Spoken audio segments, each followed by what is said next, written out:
Greetings, everybody, and welcome to our first impressions for Aesop's At.Long.Last.A album. I'm your host, Richard Bailey Jr., and tonight I'm joined by Mr. Joe Hova. What's up, Hey, Joe? what's going on? What's going on? I'm also joined by Mr. AJ. What's up, AJ? How you doing?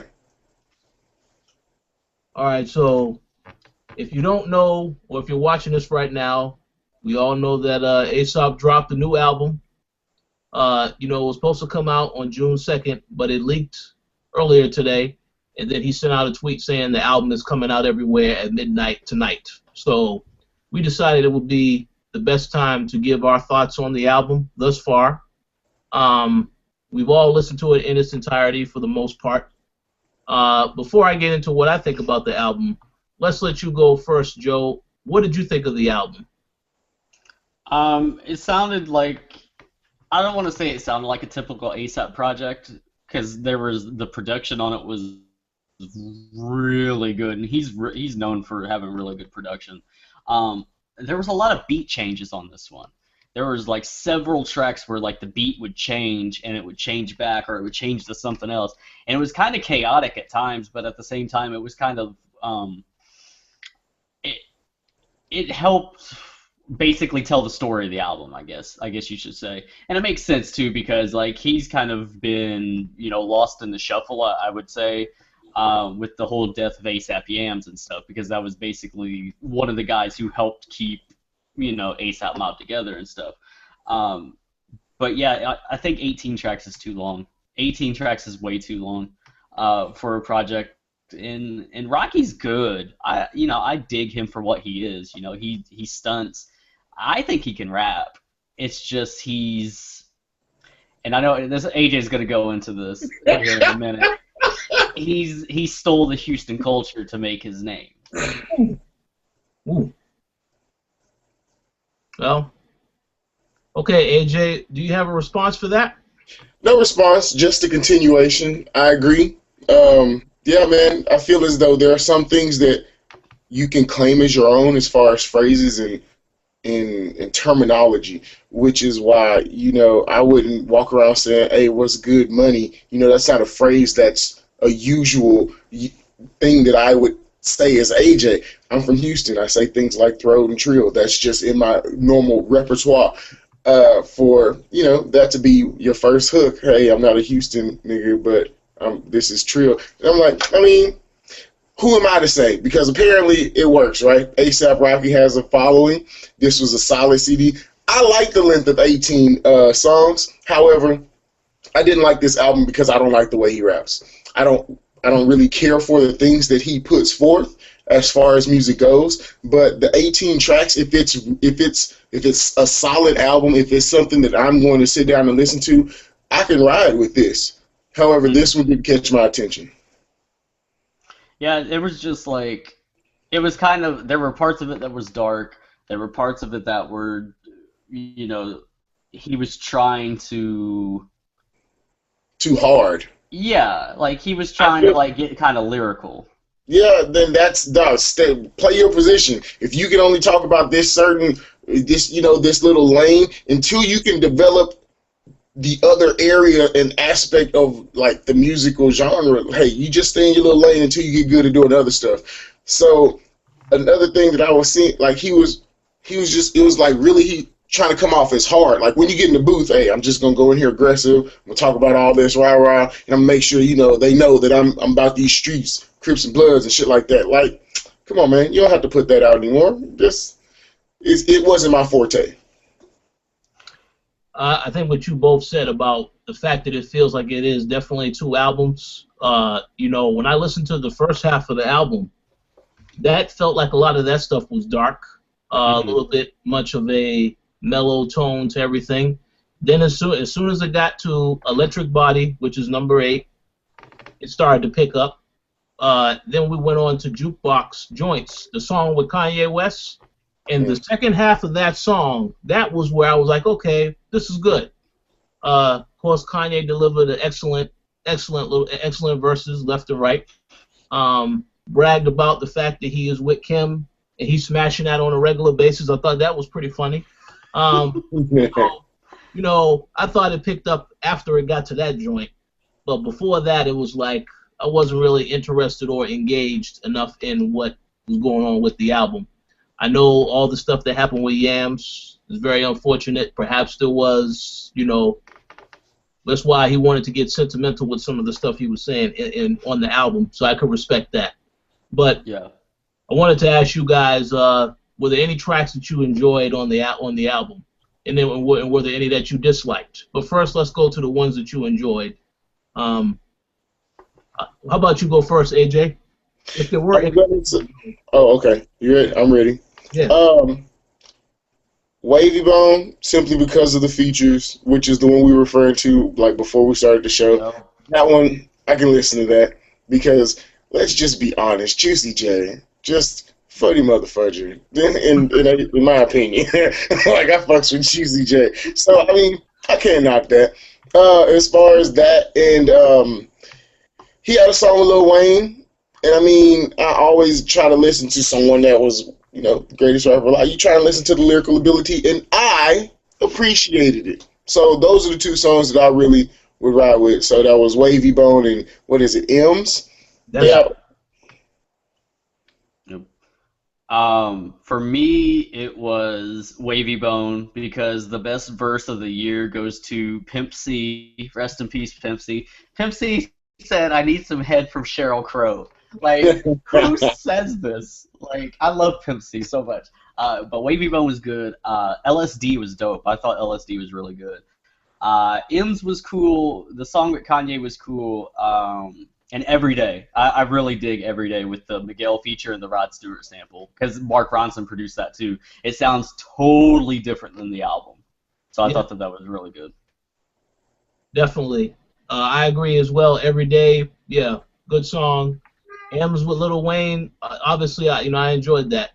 And, of course, I also enjoyed Jukebox Jams with Kanye. I find it funny how both of these artists also was on Tyler's track. Yeah. And once again, they did great on when they were the featured artists on these tracks. So I thought that was a very interesting little comparison. Now, were there any songs that you didn't like on the album, more so than others? How about you go first this time, Joe? Not really. There was just it just felt like I said earlier that there were too many. Like 18 was too many. So I mean, there wasn't any that like I was like, oh man, I gotta skip this or anything like that. It was just like I sat there through 18 songs and I was just like, yeah, it could have been like 13. I'd been cool with it. All right, how about you, AJ? In all honesty, 1 through 3. Like that intro, when I turned this thing on, when I started listening to it, I was just completely not with it. And my not with itness kind of, trickled away over time, and I listened to the rest of it, and I was okay. Somebody out there is gonna love this. But those first 3, they hit me, and I was like, "The fuck." That's all I could say. Yeah. Well, I do agree with that sentiment, but if there's anybody that's going to get heat on this particular episode, it will be me.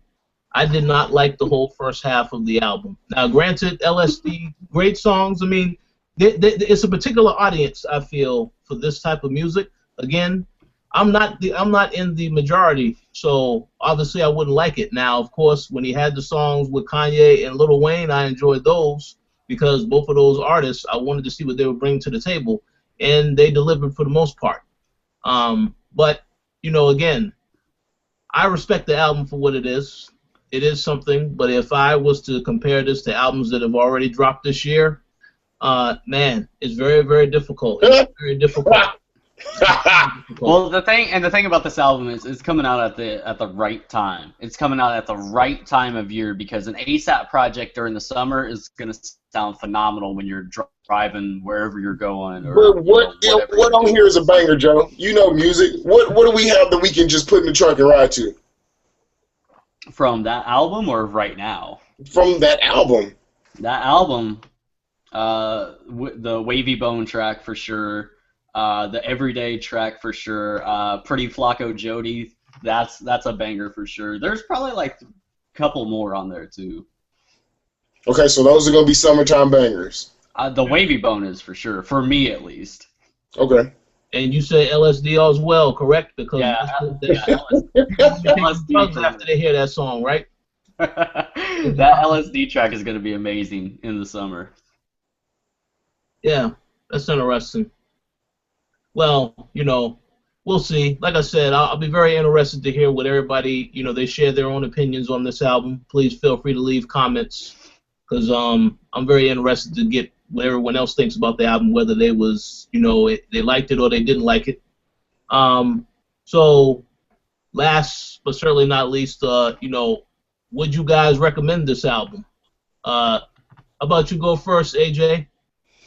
For someone that's into this form of rap, hip hop, music, yes. But that sliver of individual representation of the listening body should be the only partakers of this type of music.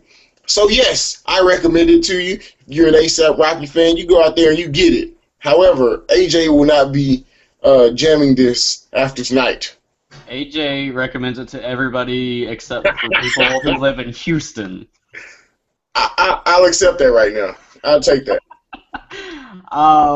Yeah, I would recommend it. But my thing is with Rocky, like all of his stuff kind of runs together at some point, so you're only going to get so much listening out of this album. And I will say I will recommend it. Although people really should take the name literally, A$AP Rocky, because the album is a little bit rocky. I'm not saying it's, I'm not saying it's a bad album. It's a particular audience in mind. I'm not that audience, so anybody who does have anything to say, we can have comments. You leave comments. We'll have a debate on it. I will answer any question you ask me about it. But I really do look forward to everybody's feedback as to what they think about the album. So definitely looking forward to that. So with that said, this concludes our quick first impressions on the album. Do you guys have any final words or final thoughts you would like to share? Go first, Joe. Nah, just give the album a chance. Play it through one time, see if you dig it or not. That's basically the basis of music. So, don't knock it before you try it. Cool. How about you, AJ? I second that. Go out, buy the album, put it in your CD deck or whatever, play it a couple times, then turn it into one of those freeway CDs and just out the window. Oh boy, yeah, I can't wait to see the comments on this one.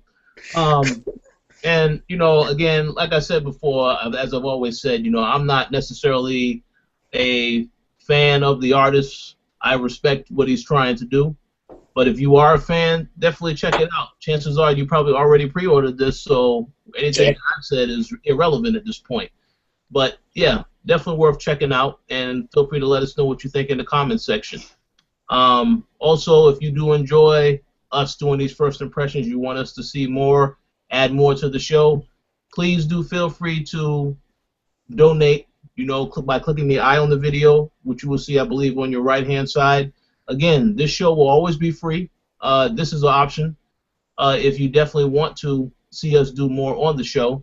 But, yeah, stay tuned. We have a lot more first impressions coming up. There's a lot of great music that's already been out this year, more to come. So just have a seat and sit back and relax and check out what we got coming out in the future.